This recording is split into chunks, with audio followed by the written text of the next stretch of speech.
Thanks, Jane. Coming up on BBC London this evening. Counting the cost of gambling, calls for more action to clamp down on betting adverts. We normalise gambling. Gambling is on every high street. Gambling's on everybody's TV. It's on radio. It's on the bus that you go to work. Also on the programme, board the Baker Loop line. A new bus route is planned for South East London, but could the next stop be an extended tube line? I had blood transfusion. I was almost at the end of my life, and if it wasn't for the treatment that the NHS provided, I probably wouldn't be here today. We'll hear about a medical breakthrough in treating sickle cell disease and what that could mean for Londoners. And 24 hours to make it to as many museums as possible. We'll meet the man who set a new world record.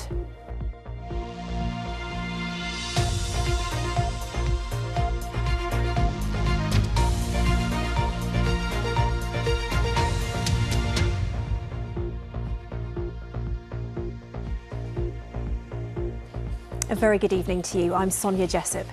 First tonight, gambling can be an addiction that ruins lives, with some turning to crime to fund their habits and spiralling debts. There are calls to stop gambling being promoted on our streets. And now one London council has pledged to be the first to get rid of all betting adverts. So could we see a crackdown now across the capital? One woman has been telling us about the experience of her husband, who struggled with gambling and wants to remain anonymous. She's been speaking to Layla Hayes. Gambling is on every high street. Gambling's on everybody's TV. It's on radio. It's on the bus that you go to work. For more than 30 years, Tracy O'Shaughnessy's husband was addicted to gambling. He would start to ask to borrow money. Then I would notice kind of letters being hidden, sort of separating me from his family as well. So unbeknown to me, there was lots of debt recovery going on at his parents' address, lots of borrowing large amounts of money. So he was quite manipulative in keeping us quite separate. Tracy's husband ended up turning to crime to fund his addiction, and the couple nearly lost their home. And he walked in the door, and his words to me were, "I just need to die. I can't stop this. I've got this monster inside of me and I just can't stop." Research looking at the number of Londoners who would benefit from gambling support found nearly 4% needed help, the highest rate in England. And research by the charity Gamble Aware found the rate of problem gambling in London was almost twice the national average. And they found 63% of adults were in favour of a total ban on gambling products. I'm here on behalf of Paddy Power to talk to you about gambling responsibly. The gambling industry says all advertising complies with strict guidelines and that they warn people to gamble responsibly. But Haringey Council has now become the first London borough to push for a national ban on gambling adverts. It's about taking a stand and saying that our community is really concerned about the impact of gambling harm on young people and on everyone, and making a commitment to campaign for a change in how things work. In his 2021 manifesto, the London Mayor promised to ban gambling ads on all TfL services, but that still hasn't been done. We've had some independent review done into gambling, the consequences of gambling caused by adverts. We're now doing some further work in relation to that. The reason why it's taken longer than we'd have liked is because, unfortunately, there aren't any national guidance here. When it came to us banning adverts to do with foods that are high in fats, sugar and salts, there were already national guidelines. There aren't, I'm afraid, when it comes to gambling. Tracy's husband is no longer gambling, but she says the adverts should be banned so other families don't have to suffer. Layla Hayes, BBC London. And if you've been affected by any of the issues raised in that report, details of help are available at bbc.co.uk/action line, or you can call free of charge at any time to hear recorded information on 08000 155 947. Well, time for a quick roundup of other news now. The number of people sleeping rough in London at the end of last year was 5% higher than the year before. The combined homelessness and information network says more than 4,600 people were recorded as sleeping rough from October to December. It's hoped Essex Police may be able to keep its 99 community officers who the force said were under threat due to a £5 million funding gap. It's after the government announced a £100 million investment in policing across the country. It's not clear how much Essex will receive.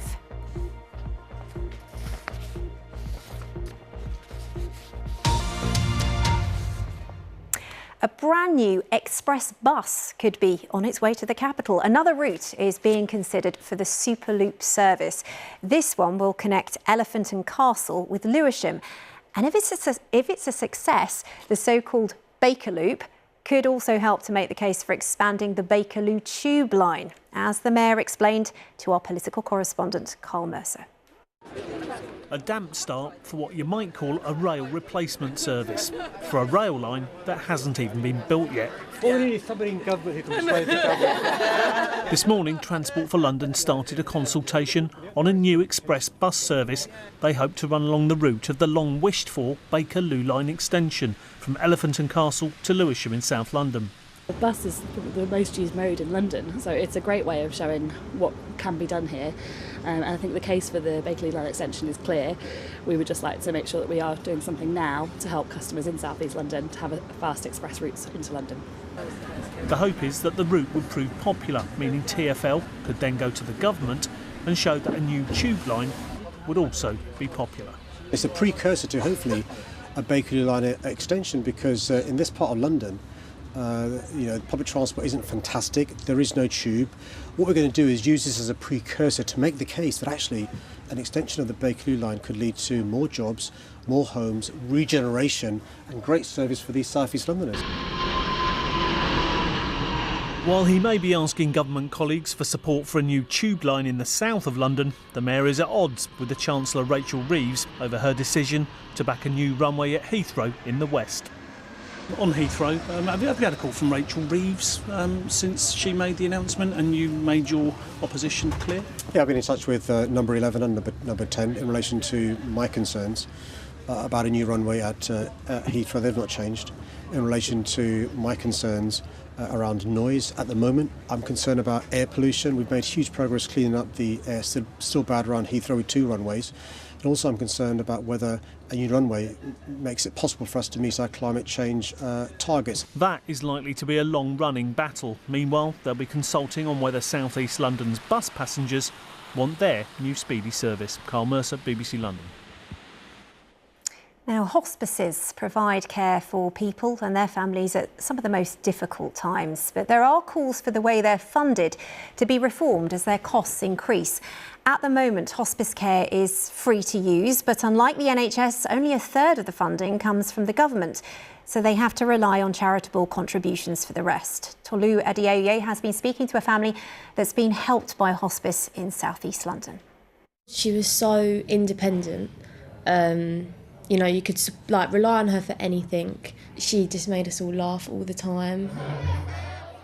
Julie Penfold was just 58 when she died of pancreatic cancer in October. The support she received at the end of her life from St Christopher's Hospice made all the difference to her family. The care was amazing. We didn't have to ask for anything, did we, girls? They knew what we needed and what we wanted, and it was just amazing. It was like this wraparound care was around us and we didn't have to think. They made our mum feel so at peace, and they gave us the space to be with her in a way that I think she felt she could go because she felt that we were cared for and she was cared for. The hospice helps more than 4,000 patients each year. It's currently working to raise £200,000 from a cycle challenge from Crystal Palace to the Palace of Versailles in France, just one of the ways used to raise the funds it needs. Hospice care is free to use, but unlike the NHS, only a third of funding comes from the government, meaning hospices have to rely on charitable funds for the rest, and that's becoming increasingly challenging. The cost of delivering our services is increasing. Challenges with things like the rise in national insurance is very difficult for charities, and that's why we rely so heavily on the community and their generous support through events like the Palace to Palace bike ride and leaving us gifts in wills or perhaps using our charity shops. In December, the government announced a £100 million funding boost for hospices and says it's continuing to work on a longer-term plan. There's real concern across the sector that the current funding model isn't sustainable. It's brilliant that members of the public raise so much money for hospice care services. I think people would be shocked at the idea that basic core services, basic care, pain relief for people at the end of their life is funded in that way. And so we need reform in the long term so that those core services are funded by government. For now, charitable contributions remain the most crucial source of income. St Christopher's still needs more volunteers for its Cycle Challenge. Chris is one of those taking part. 18 people signed up at the moment. We want as many people as we can, and the appeal really is if you've got any connection with St Christopher's, it's about increasing awareness of what we do, a great opportunity for fundraising. It's hoped around 50 riders will join in September to give the hospice the best chance of raising the money needed to keep supporting families like Julie's. Tolu Adeoye, BBC London. Well, lots more to come, including which is your favourite? We take a tour around the capital's museums with a man who visited 44 of them in a single day. Plus, I'm Frankie and I got involved by delivering some of the footballs that they needed to make the artwork. find out how Frankie and other young people in West London turned the England team's footballs into something rather special.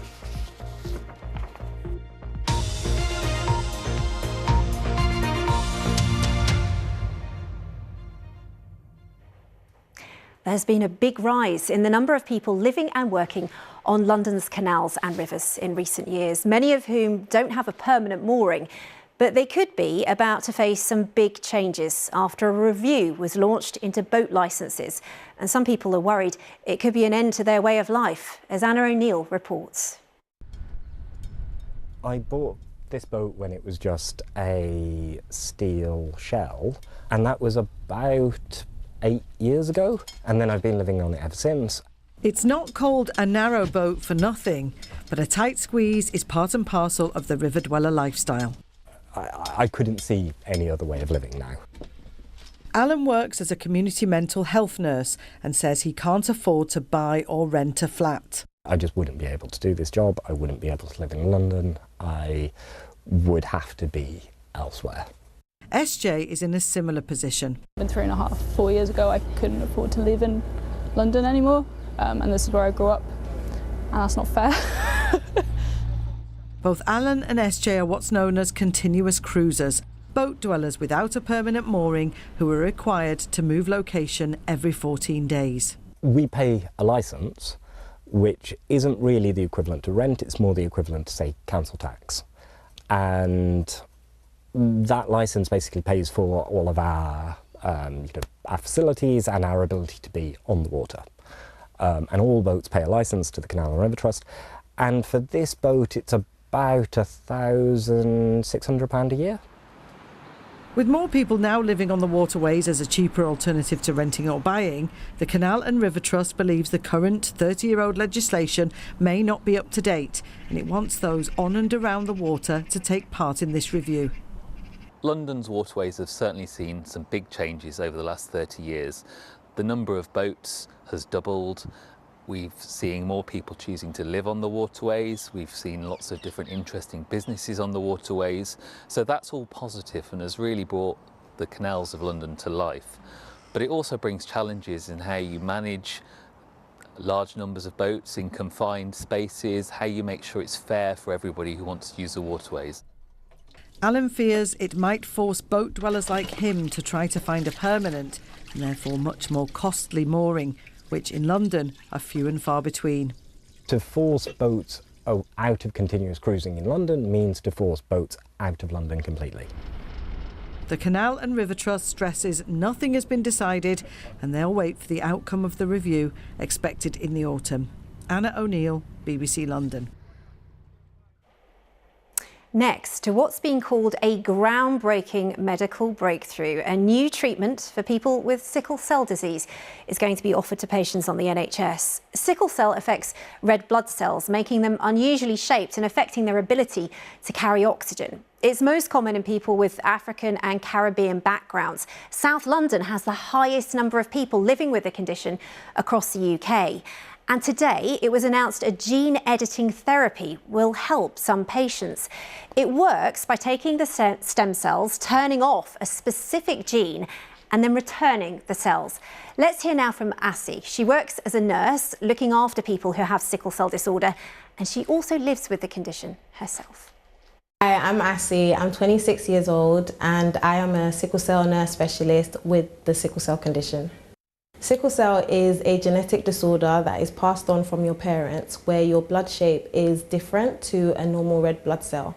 So instead of being round and bouncy, is a crescent shape, and it's sticky, that carries less nutrients and less oxygen around the body.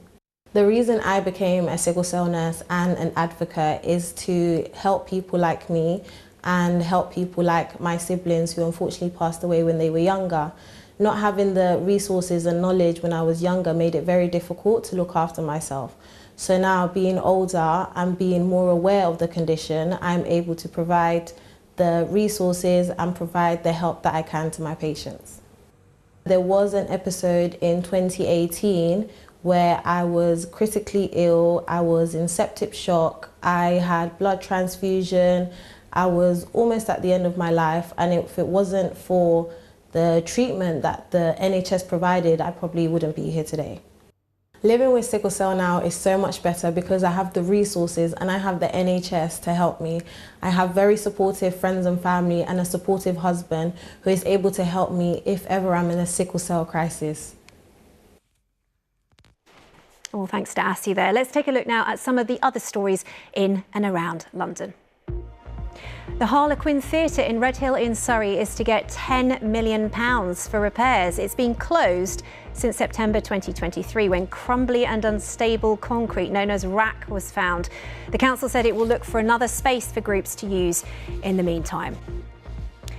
Transport for London is warning of lots of engineering work this weekend. Some stations will be closed. If you are planning to use the tube or the train, the advice is to check on the TfL website before setting off. And an angler who landed the largest ever recorded catfish in the UK has had his record confirmed. Sean Ing from Langdon Hills caught the 150-pounder near Malden last September. It took an hour and a half to reel in. Now his catch has been officially verified. Now, from one record to another now, and here's a challenge for you. How many museums can you name in London? And more to the point, how many of you actually visited? Because my next guest has set a new world record for the most museums visited in 24 hours. And they were all here in the capital. Ben Mellum joins me now. Thank you, Ben, and congratulations. Thank you. How does it feel to be a world record holder? It's wonderful. It was a challenge that we set at the beginning of last year. My children got the Guinness Book of World Records. They set a challenge, Daddy. We had a conversation about beating a world record and we came up with this one and we were able to do it. So your children were behind this, they were driving it? They were challenging me all the way through. They were the inspiration for doing this and they even supported me on the day to make sure that I could complete the challenge as well. Right, and now, so how you did it, because I understand there are 200 museums in London. How many did you get to? So we managed to get to 42 in the day. It had to be when the museums were open to the public. So we actually did it between about 9 and 7 o'clock. And as you say, London is one of the world's great museum cities. We've got over 200 museums. So even 42 was only scratching the surface of the fantastic museums that we have to get to. Yeah, and how did you do it? Because presumably you weren't sort of factoring in being stuck on the district line. You had to get around very, very fast. Yeah, so one of the rules was it had to be human powered. So we were on foot and kick scooter for most of the time. So we actually covered 42 kilometres in the day between all of the museums, which was a task in itself. Right, and did you have any particular favourites? I mean, presumably you had to rush around, so you didn't get to see a huge amount. We didn't get to stop many of them, but there are so many fantastic museums. I mean, some of the ones I'd call out, the Bank of England Museum is a free museum where you can hold a gold bar worth up to £800,000. The Natural History Museum has always been a favourite of mine since I've been a child. The model of the blue whale, the 28-metre long model, is something that inspired awe in me as a kid, and one of the reasons I got interested in museums. And I understand you have a favourite museum, though, that wasn't one of those ones. Is that from near where you're from? Yes. Surrey? Yep. So Brooklands Museum in Surrey, it's absolutely fantastic. It's the kind of birthplace of kind of motorsport in the UK. They have a fantastic aviation collection, motor collection. It's just down the road from me. And well, the wonderful thing about, I think, particularly in London and in the whole of the South East, is we have so many museums that are just within touching distance of everyone. So whatever you're interested in, whatever museum, whatever topic, you're going to find a museum that's going to be of interest to you. And you mentioned a really key word earlier, which was free, because that's the other thing. If you're going to go round that many in one day, particularly, that could get very expensive if you were paying lots of entry prices. Did you factor that in as well? Yeah, no, we had to factor that in. So there are a number of free museums. We're incredibly lucky in the capital to have so many free museums to go to. But equally, there are a number that are paid and well worth the money as well, because it's supporting the fantastic work that those museums do as well. And let's say, I mean, we are really spoilt for choice, aren't we? I mean, if there's someone watching this who thinks, I don't think museums are for me, what would you say to them? You're going to find a museum and a story, whatever you're interested in. And what I'd say is, I was in these museums for a very short period of time because we had the world record. But if you only want to be in a museum for a few moments, to go to the cafe to see one thing, that's absolutely fine. There's spaces for everybody to go in and enjoy. And what did your kids think? You mentioned they were the driving force. I mean, do they love a museum? Because that's the other thing. Sometimes getting your children into it is a different thing. They get taken to a lot of museums. I've got a few rules. One is that you don't touch, you don't run, but ultimately you've got to enjoy it. And we generally spend the time that the children want to spend in the museum. I want them to grow up learning to love museums as I do. And I think part of that is not forcing the museum experience on them if it's not something that they don't want to do. Yeah, interesting. And are there any more that you want to visit? Is there any more on your list? I mean, are there many you're going to go back to, I suppose, having sped round them all? So we have been given approval to go for a new record, which is the most museums in 1 year. So we're also trying to see how many we can get to in a year, and we're hoping to take that, because it's a Guinness World Record, to take that internationally as well. So I'm going to be going to other countries, but hopefully ticking off all the other London museums that I didn't get to in the one-day challenge. Fantastic. I will keep us posted. Anyway, thank you very much, Ben. Thank you. Now, England came within a whisker of glory when they finished as runners-up at last year's Euros, and some of that excitement from that tournament has been captured in a new exhibition here in London. It's at the Pitzhanger Manor and Gallery in Ealing, and it features some of the actual footballs that were used. Local children have been helping turn them into something rather special. Here's artist Matt Smith to explain. Hi, this is Matt Small here. This is my show, Pride of England, at the Pitzhanger Gallery in Ealing. And this is all about community. It's all about us coming together to make fantastic things happen. So it's all about the pride. I work a lot on the scrap materials, things that have been thrown away or discarded by society. If someone's deemed that item of no more use to them, I see it has got potential. I decide to take that piece of material, oven, door, or whatever, and take it to the studio, and I want to turn it into a piece of art that will end up in a gallery. I'll paint a picture of a young person who may well equally feel like they have been discarded or unappreciated by society, and that, for me, is about seeing the potential in everything. I'm Frankie, and I got involved by delivering some of the footballs that they needed to make the artwork. I'm Angelica, and I got involved by drawing on some of them and writing some supportive messages for the team on some footballs. Young people across Ealing worked with Matt on creating these gorgeous lions and sent their messages to wish their team the very best of luck. So it's been wonderful to bring them back, they've come home to Ealing, and we feel like we're welcoming back those old team members again. Hi, my name's Cass, and I got involved with this project because I wrote some encouraging messages to the team. It was worth it to just see a good painting like this of me.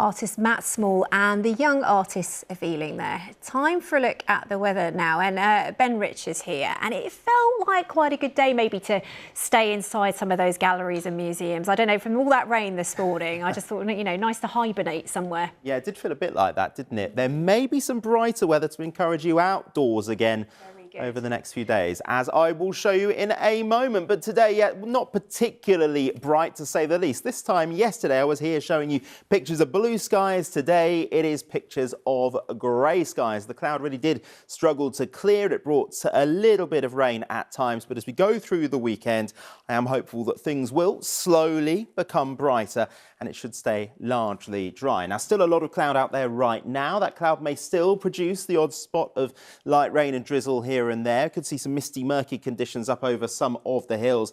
Temperatures around 2, 3 or 4 degrees. So not a particularly cold night for the time of year. We head into tomorrow, still a lot of cloud, but stick with it. Keep an eye on what's going on across parts of Essex and Kent. The clouds starting to break. Some spells of sunshine may be creeping towards the east of London as well as we go through the day. I think we will keep more cloud out towards the west. Still the odd spot of drizzle. Temperatures around 6, 7 degrees, but it's not a bad day. However, as we head into the second half of the weekend, I think these clear skies may just start to become a bit more widespread. High pressure over the near continent and some slightly drier air starting to head our way. So the cloud breaking up through Saturday night, that will allow for a cold start to Sunday. There could be a frost around on Sunday morning, but we should see a lot more in the way of sunshine on Sunday. Should be a nice day to get out and about for a stroll or something like that. Temperature-wise, well, 6, 7, 8 degrees, but we're getting into February now. The sun getting a little bit of strength to it, so actually get out into that sunshine, it will not feel too bad. Now, what about next week? Well, here comes a weather front pushing in from the west, but watch what happens to it. It just breaks apart, and actually we see a big area of high pressure building from midweek onwards. So what does that mean for next week? Well, actually, it means that for much of the time, it is going to stay dry. Milder for the first couple of days of the week, then a little bit colder, but we should see some spells of sunshine, and certainly over the weekend, it will be turning increasingly sunny. Sonia. Well, that is some relief. I would like drier and brighter, please. Thank you very much, Ben. Now for the day's main headlines. Court documents suggest Prince Andrew was in contact with the late paedophile financier Jeffrey Epstein for longer than he previously admitted. Emails appear to show Prince Andrew was swapping friendly messages with the sex offender 2 months after he was said to have ended any contact with him in December 2010. 41 bodies have now been recovered from the site of the crash involving a passenger plane and a military helicopter in Washington, D.C. 67 people were killed when the aircraft collided in midair and fell into the Potomac River. And that's about it from me. Asad will be here later with our 10:30 programme, and on iPlayer, of course, you can catch up on our new documentary. It's following the real midwives of Poplar. Lots more, of course, on our website at the usual address. But for now, from all of us here, have a very good evening. Bye-bye.